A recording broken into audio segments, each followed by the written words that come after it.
Հայաստանի կալանավայրերի վերաբերյալ սարսափեցնող վիճակագրություն է արձանագրվել այս տարի։ 2025 թվականին ՔԿՀ-ներում մահվան դեպքերը կրկնապատկվել են։ 24 մահ, որից 16-ը կենսաբանական, մնացածը բժշկական եւ հոգեբանական օգնության բացակայության պատճառով։ 25-ից մինչև օրս, եթե այսպես ասեմ,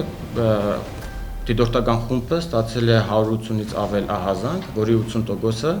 հենց վերաբերվում է առողջական խնդիրներին։ Մահերից բացի նաև արձանագրվել է փախուստի մեկ դեպք Վարդաշենից։ Մինչ իրավապահները փնտրում էին դատապարտյալին, համակարգից տագնապալի լուրեր են ստացվում։ Մարտի 20-ին Արմավիր ՔԿՀ-ում ազատազրկված դատապարտյալը փորձել է ինքնասպան լինել, խցում սավանով կախվելու միջոցով։ Տղամարդուն փրկել են խցակիցները։ Ինչ ասել է,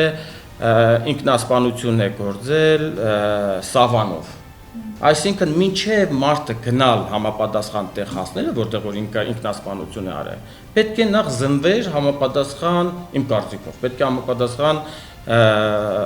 կամ ոչ, չգիտեմ, դա կիրառել է այդ բառը, չէ, ծառայողների կողմից պետք է զնվեր։ Այս դեպքերը վերահսկողություն իրականացնող հասարակական դիտորդական խումբը որակում է որպես համակարգային ձախողում։ Ըստ խմբի ղեկավար Սերգեյ Գաբրիելյանի, պետությունը չի կատարում իր գլխավոր պարտավորությունը՝ անձի առողջության պահպանումը։ Երբ մարդը գտնվում է պետական վերահսկողության ներքո, այսինքն պետությունը ամբողջությամբ կրում է այդ մարդու փակաստատությունում, ամբողջությամբ կրում է այդ մարդու առողջության եւ իրավունքի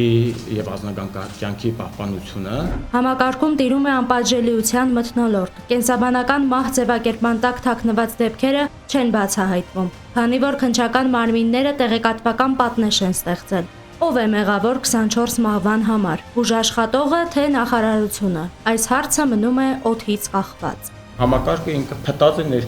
ներքին ամբողջությամբ նեղված վիճակում է գտնվում։